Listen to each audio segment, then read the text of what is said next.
Hello, everybody. Welcome back to Embodied by Mac. My name is Michaela. I'm an evolutionary and predictive astrologer, and today we're here for your February 2026 horoscopes. This is a rocking and rolling month because we start off the month with a very dramatic full moon in Leo, and then we have Saturn moving into Aries, which is initiating a 3-year cycle. Saturn's going to conjunct Neptune at 0 degrees Aries, which is a cycle we have never experienced before in our lifetimes. That's a total reset in a certain part of your life.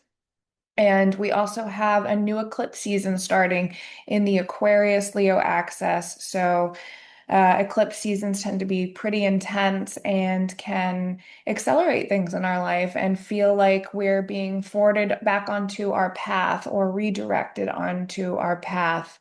And it's really where time collapses, karmic situations kind of fall into place and we get redirected and pushed along further in our journey for growth, for evolution, to meet your aspirations, to meet your goals, your manifestations, what have you. But eclipses can be intense emotional periods. So we're going to talk about that definitely. And then towards the end of the month, we are in the middle to the end of the month, we are in a Mercury retrograde period. So, first Mercury retrograde of 2026. So, there's just a few things I want to touch on for each of the astrological signs for this month. I think that's pretty much enough to get covered. And at the end, if you feel like you want a reading with me, then you can go to embodiedbymac.com. You can book a reading right through there, or you can connect with me on any of my social media on Instagram, TikTok, or here on YouTube. You can find my email, send me a letter, and let me know if I can help you. And if you want a reading to navigate the next 6 months ahead for us in 2026. Okay, so make sure you hit the like button and subscribe if you haven't already, and get ready for your horoscope. Okay, my Sagittarius and Sagittarius risings. We are going to start the month off with a full moon in Leo that's happening in your ninth house. Okay. So this begins with an illumination around your worldviews and your belief systems. Now, Sag and Sag risings, you guys tend to, be very oriented towards and be very compassionate towards the real issues that are going on in the world. And you can take like a very broad perspective and, you know, a wide scope and a wide lens at things that are happening in worldly affairs, foreign affairs, cultural dynamics, philosophical dynamics, religious dynamics. Okay. So there's an illumination happening in this part of your chart where there's a spotlight for you to maybe expand your truth or step up and say something, whether that's in your personal life or career sector or, more public life or so forth. But there's an illumination or a need for you to feel like you need to integrate what you know and what you feel is your opinion and your truth into a more worldview way or a bigger landscape. Okay. This could also mean that you're having sudden breakthroughs around your beliefs and your perspectives in your life and in your world, right? This could be sudden shifts. This full moon is also going to tie into, and it's going to begin to tie into and show you little insights into the eclipse season that we're leading into that's coming up for you. Okay. It's going to be a big one. So this could be a desire that you need to expand your truth, or you feel like you want to emotionally connect your truth to wider landscapes or broader horizons. Okay. This could also mean some of you are letting go of some limiting beliefs that you have. Maybe you have limiting beliefs that are hindering your success, hindering your relationships, your progress in your life. So there's a need to let go. Maybe these things are affecting your ego and how you feel your sense of purpose and your meaning for yourself, right? There's a need to have this breakthrough and understanding of these perspectives in your life, okay? This could also signify that you are now completing a self-study course, a course overall, a long-term study course, or some type of learning project or learning dynamic. Maybe this has to do with higher education or higher learning. Does not necessarily mean university, could just mean advanced studies, something that's kind of beyond the beginning scholastic phase of like, kindergarten, fifth grade, and so forth. It's this higher educationally linked to. So maybe you're finishing something up in that kind of area of your life, and you're being able to integrate that now to your sense of purpose, your meaning, your ego, your identity. This can also mean some kind of dramatic breakthrough when it comes to travel, or maybe you're going on a trip. Maybe people are seeing you, enjoy yourself more somewhere foreign. Maybe you're from the Northeast and you get to get away out of the crazy coldness that we're experiencing right now. So that could involve, travel or publishing. Maybe you're getting a publishing deal or some type of teaching dynamic. Okay. Anything that is pretty much linked to your self-confidence and your personal belief and philosophy and outlook and religion, or education in life is kind of coming to um, illumination or perspective into perspective so that you can integrate it or release it and let it go and start a new cycle. And following that, on the 13th of February, you're going to begin a massive new cycle. And this is very good because you're a fire sign. So you're going to get a trine and a support from this energy. But Saturn and Neptune are going to make a conjunction at the world point is 0 degrees Aries in your fifth house. So there are two different types of energies like Saturn and Neptune. One is about creating structure and boundaries and having responsibility, and one is about escapism and the dissolving of boundaries and kind of being in this nebulous state and having no structure. But there is a way to blend the two together and create the two in harmony because Saturn's going to be in this area of your chart now for the next 3 years. And Neptune's going to be in this area of your chart for the next 14 years. So you would have had a preview of Saturn entering your fifth house between May 24th of 2025 and September 1st of 2025. Now that could have initiated a new beginning and responsibility when it comes to children or creative things or things of pleasure or even dating. Maybe you're single or maybe you're not. I don't know. But dating, relationship dynamics, and things that bring you fun and joy and pleasure kind of getting more serious, right? Or you taking things a little bit more seriously or having a responsibility over that. This can also mean that something maybe you started to engage with began to be something that could long term build you self-confidence, right? Because we're going to build self-confidence in the fifth house. So there's some type of dynamic of you learning to take joy more seriously. And that might have been something you not gifted to yourself for quite a long time. Okay. So you're also starting a new 30-year cycle through the sector of your chart, right? So it's pretty serious because joy and pleasure and love and creativity and fun, and sex and children. I mean, those are all beautiful things that can make our life feel more meaningful and more fulfilled at the end of the day. So it's good that you're going to get a couple of years to take that more seriously and to allow yourself to have more space to grow that area of your life. Now, with Neptune going through here, you would have had a preview of Neptune's energy from March 30th of 2025 to October 22nd of 2025.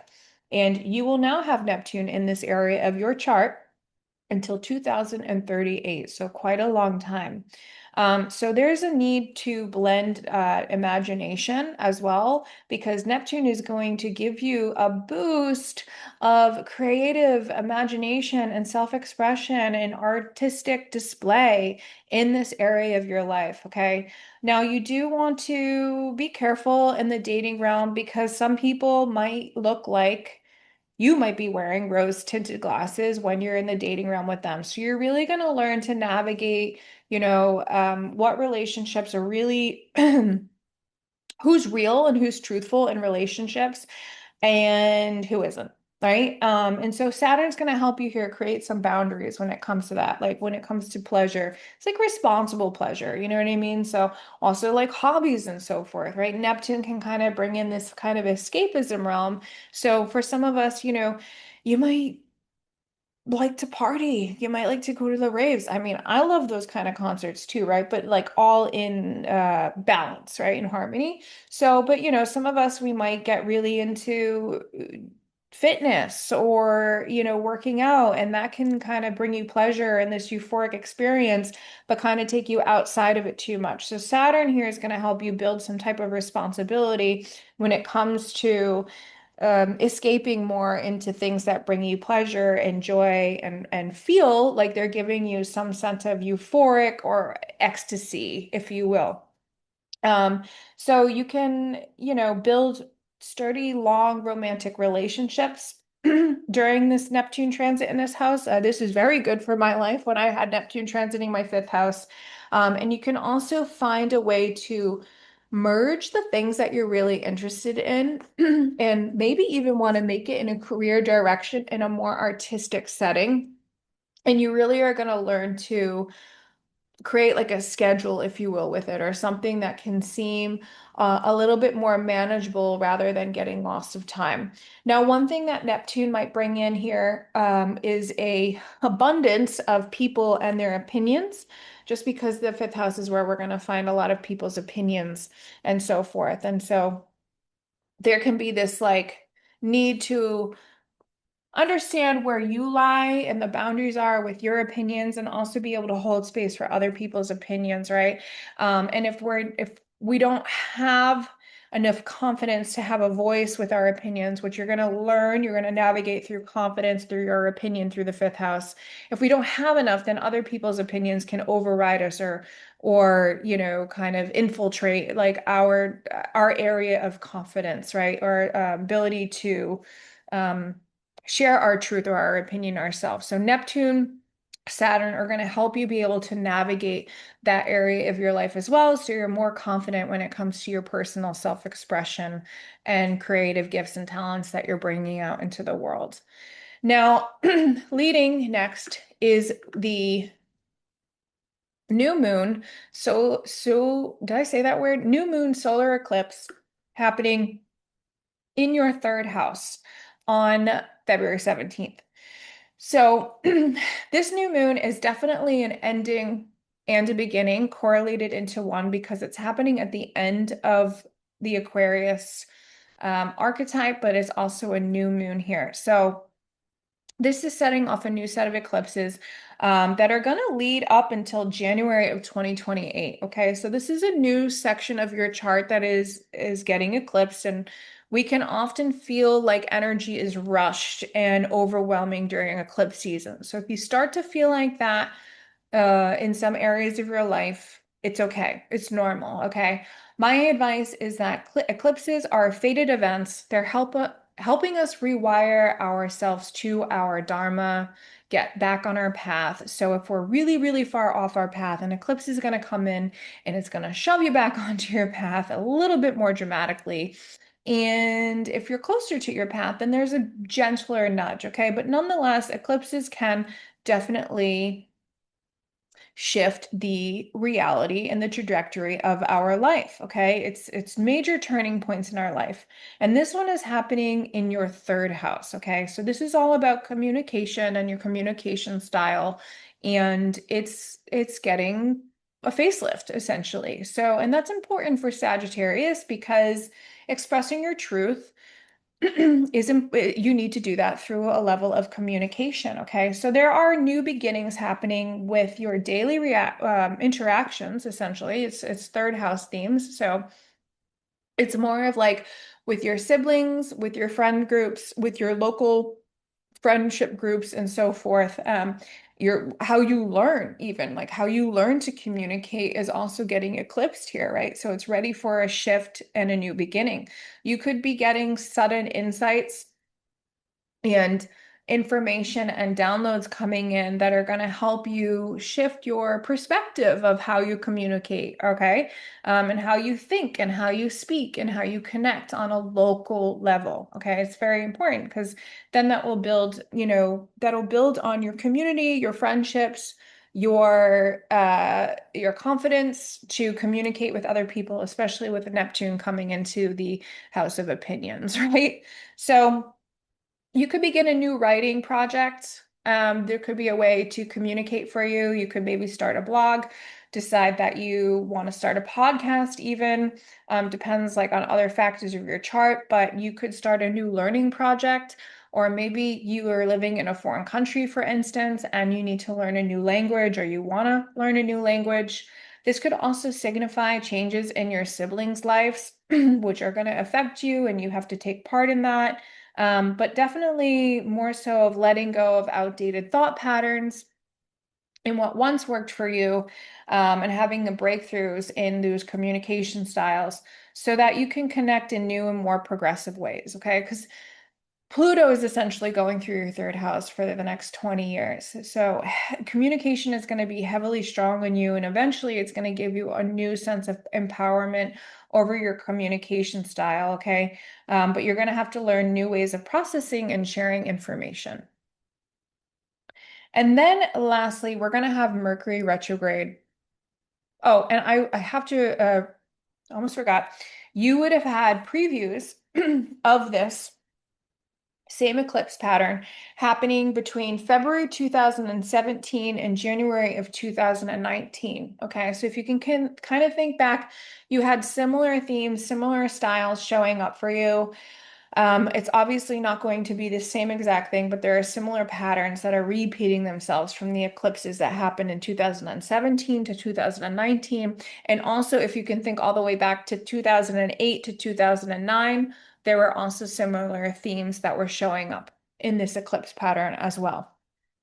And then lastly, Mercury is going to go retrograde on February 22nd.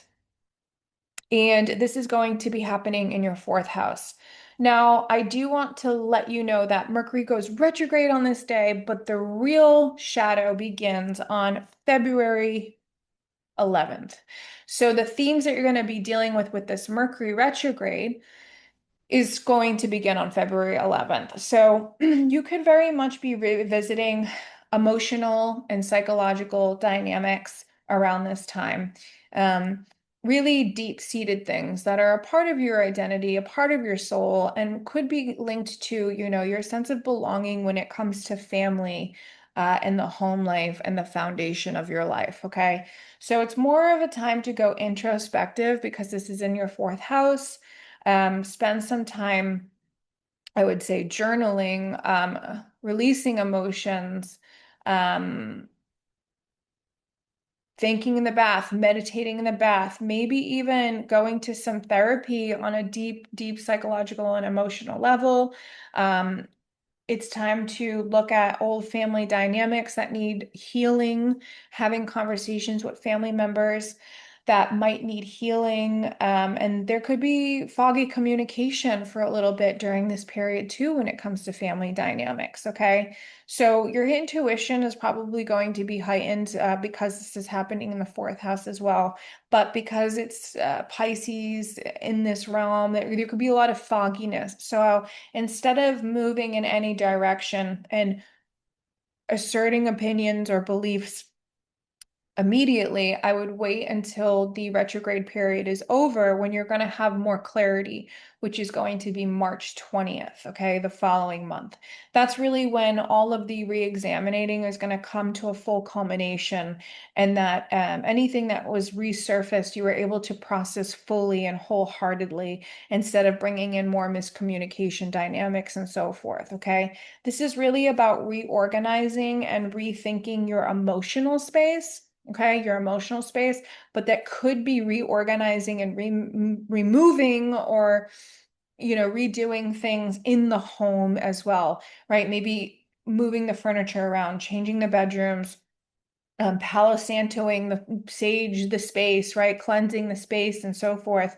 There's really a need to slow down and reconnect to your home life, your family life, your roots, and really kind of go introspective and ask yourself, is there anything that I'm holding on to that's coming up that kind of just needs a final letting go, or it doesn't have to be final, but just like a letting go, or a reevaluation of some sort. Okay. So Sagittarius, that is the month of February for you. I hope you have a great month of February, and I'll catch you on the other side.